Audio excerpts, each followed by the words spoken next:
Hello. आज मैं आपके लिए एक बड़ी ही यूनिक रेसिपी लेकर के आई हूँ। ये है बाबा गनुश एंड पीटा ब्रेड।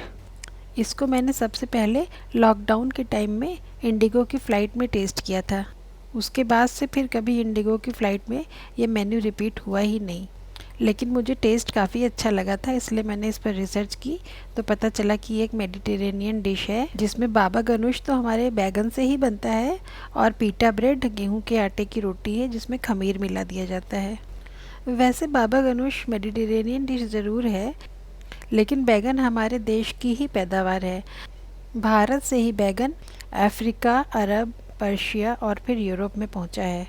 मैंने एक बार कहीं पढ़ा था कि यूरोप में बैगन को ऑबशीन कहते हैं। स्पेलिंग के हिसाब से पहले मुझे लगा कि ये ऑबरजीन होता होगा, लेकिन फिर गूगल वाली दीदी ने प्रोनाउंस करके बताया कि ये ऑबशीन है। हाँ, तो इसी ऑबशीन में कट लगाकर कीड़े वीड़े चेक करके और फिर हम इसके ऊपर थोड़ा सा मस्टर्ड ऑयल अच्छी तरह से चारों तरफ लगाकर फिर इसको धीमी आंच पर भूनने के लिए रख देंगे।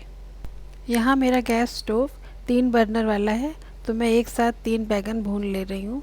जब ये बैगन सब अच्छी तरह रोस्ट हो जाएंगे तो फिर अगले बैच में मैं 1-2 बैगन और भून लूँगी। एक बार आंच पर रखने के बाद से हमें इन्हें थोड़ी थोड़ी देर में घुमा घुमा कर रोस्ट करना होगा। 5 से 7 मिनट में बैगन अच्छी तरह से रोस्ट हो जाते हैं।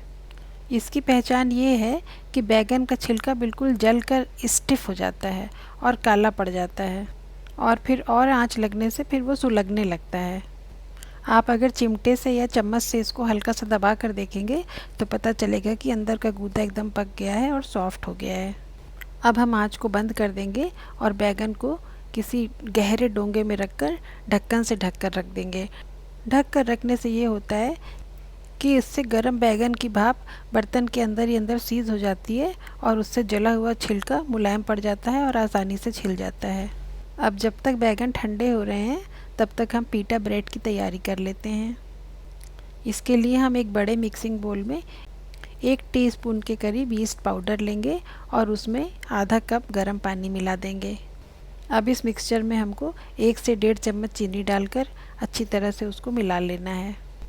जब चीनी पूरी तरह से गल जाएगी तब हम इसमें आधा कटोरी आटा डालकर इन सबको अच्छी तरह से आपस में मिलाकर एक लम्प फ्री मिक्सचर तैयार करके ढक करके 15-20 मिनट के लिए राइस होने के लिए अलग रख देंगे।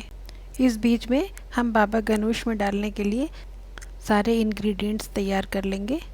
इनमें सबसे पहला नाम आता है ताहिनी का। ताहिनी भुने हुए तिल का पेस्ट होता है जिससे बाबा गनुश में एक बड़ा अच्छा सा नटी फ्लेवर आता है। चूँकि हमने 4 बैगन लिए हैं इसलिए हम यहाँ पर 2 टेबलस्पून तिल ले लेंगे और उसको कढ़ाई में ड्राई रोस्ट कर लेते हैं। तिल रोस्ट होने की ये पहचान है कि उसमें से एक खनक की आवाज़ आने लगती है और अगर आप उसको स्पैचुला में लेके गिराइए तो बिल्कुल फ्री फ्लो होके गिरता है। अब इस भुने हुए तिल को ग्राइंड करने से पहले हम पंखे के नीचे रखकर थोड़ा ठंडा कर लेंगे। अगर गरम ही गरम ग्राइंड कर देंगे तो इसमें स्वेटिंग हो जाती है। देखिए ये भुने हुए तिल का कितना अच्छा सा पाउडर बन गया है, लेकिन हमें इसका पेस्ट बनाना है इसलिए हमने इसमें डाला है थोड़ा सा ऑलिव ऑयल। अभी हम इसमें सिर्फ 2 टेबलस्पून ऑयल डाल रहे हैं, अगर ज़रूरत लगेगी तो बाद में फिर और डालेंगे। देखिए एक बार ग्राइंड करके देखने के बाद से ये पेस्ट अभी थोड़ा मोटा मोटा सा लग रहा है, इसलिए अब हम इसमें थोड़ा सा ऑलिव ऑयल और डालेंगे और एक बार फिर से ग्राइंड करेंगे।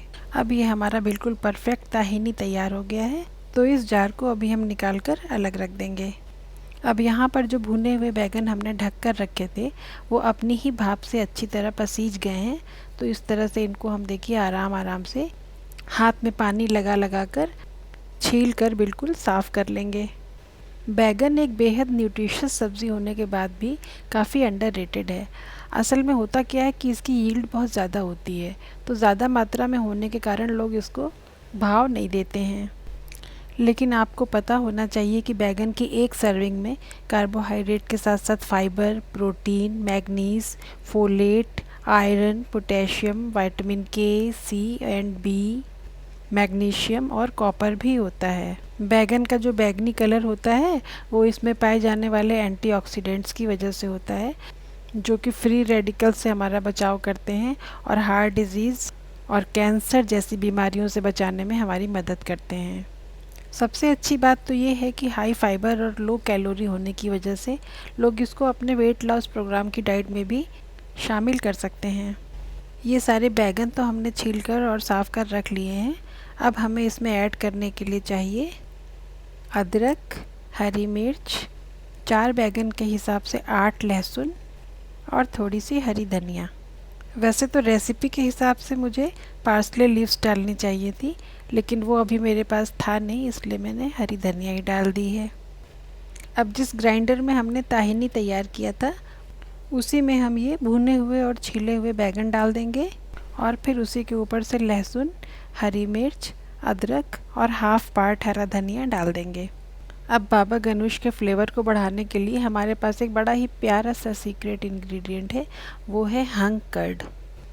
तो 1 चम्मच हंग कर्ड यानी कि गाढ़ा दही डालने के बाद से फिर हम इसमें डालेंगे नमक, काली मिर्च पाउडर और 1 चम्मच नींबू का रस।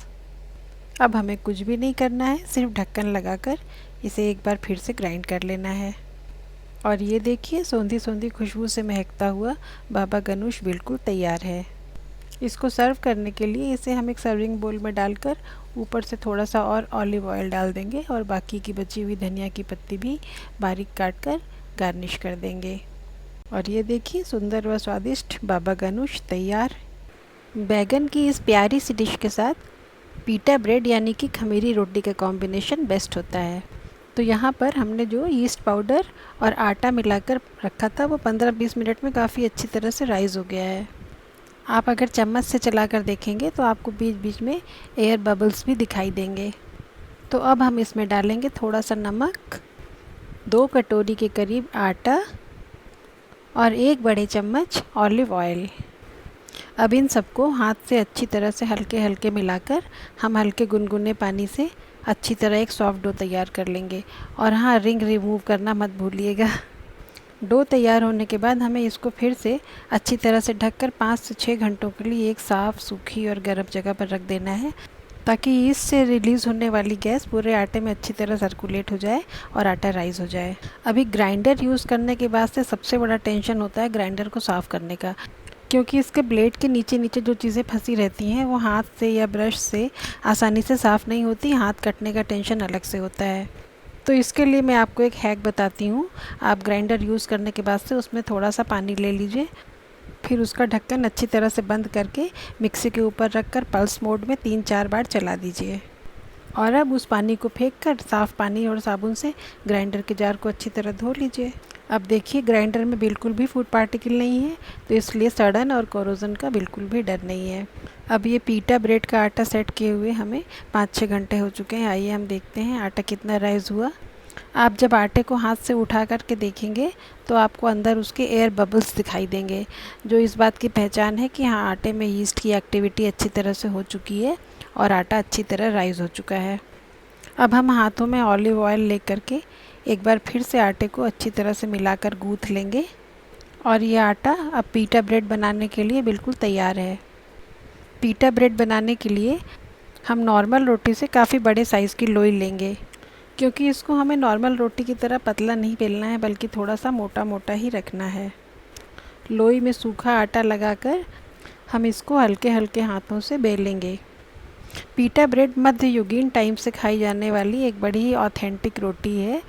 तब तो इसे कोयलों की आंच पर धीमे धीमे सेका जाता था, तो वो तो हम लोग अब शहर में कर नहीं पाएंगे, लेकिन इसकी ऑथेंटिसिटी बरकरार रखने के लिए मैंने पुराने ही ज़माने का लोहे का तवा लिया है, जिसको मैंने मीडियम फ्लेम पर पहले से गर्म करने के लिए चढ़ा दिया है।